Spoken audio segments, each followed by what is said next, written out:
निसंतान होने का दुख औलाद की किलकारियों से वंचित एक बेऔलाद दंपति ही समझ सकता है। सारी दुनिया की ऐश व रौनक एक तरफ और औलाद की मुस्कुराहट एक तरफ। ऐसे ही निसंतानता का दंश झेल रहे दंपतियों के लिए AHIVF एवं इनफर्टिलिटी रिसर्च सेंटर एक उम्मीद की किरण लेकर आया है। अपना 24वां स्थापना दिवस मना रहे AHIVF एवं इनफर्टिलिटी रिसर्च सेंटर की डायरेक्टर डॉक्टर जयश्री भट्टाचार्य ने कहा कि अपने 24 वर्षों के अरसा में हमने 30,000 से जायद निसंतान दंपतियों के चेहरे पर मुस्कान लाने का काम किया है।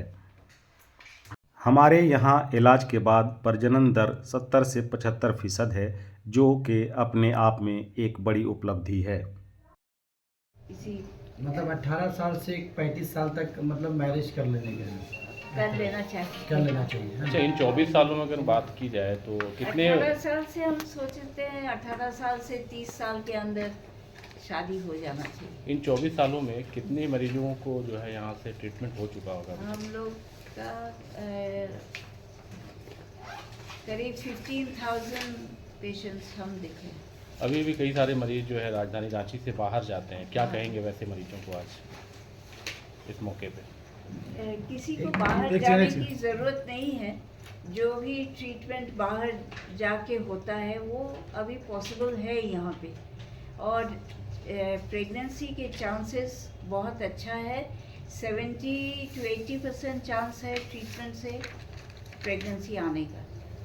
तो कहना ये है कि झारखंड में ये सेंटर जो है अभी तक बेस्ट ट्रीटमेंट जो भी पॉसिबल है बाहर में वो यहाँ हो सकता है। इसमें फ़ी और एक्सपेंसेस की बात करें तो बाहर जो ट्रीटमेंट होता है और यहाँ में क्या फ़र्क हो सकता है? बाहर जो बड़े बड़े शहरों में इंडिया के अंदर नेशनल लेवल में अगर हो तो काफ़ी कॉस्टली है, यहाँ से कॉस्टली ज़्यादा ही है।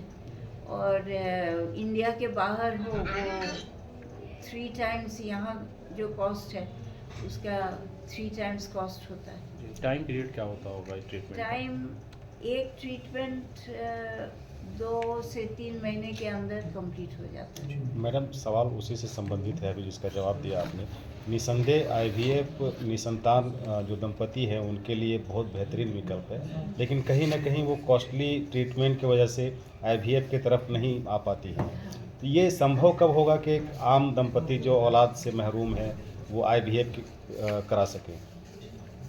हम लोग अभी कोशिश कर रहे हैं कि डिस्ट्रिक्ट लेवल में ये ट्रीटमेंट ले जाए, और लेकिन जैसे हर चीज़ की महंगाई बढ़ गई है उसी तरह से ट्रीटमेंट का भी कॉस्ट बढ़ ही गया है पहले से। फिर भी हम लोग कोशिश करते हैं, किसी को यहाँ से लौटाते नहीं हैं फाइनेंस के लिए, तो उसमें हम लोग पूरी कोशिश करते हैं जो कम से कम पैसे में उसका कम से कम एक बार ट्रीटमेंट हो। क्या आयुष्मान का भी विकल्प है इसमें? आयुष्मान का विकल्प नहीं है, इसलिए कि गवर्नमेंट अभी भी इनफर्टिलिटी के लिए कोई ट्रीटमेंट के लिए पैसे नहीं देते। 24 साल हो गए, लोग आप जानने लगे हैं, लेकिन जो फाइनेंशियली वीक है वैसे लोगों के लिए क्या कुछ है आपके यहाँ पे? बैंक्स वगैरह से इनको लोन्स मिल सकते हैं, वो 0% EMI में इन लोग ले सकते हैं, ये पॉसिबल है। समाधान है ना? हाँ। चलिए, थैंक यू। ठीक है, thank you. Infertility research centre द्वारा आयोजित इस बेबी शो में मैं सबों को अभिनंदन स्वागत करते हुए कहना चाहूँगा कि जो माता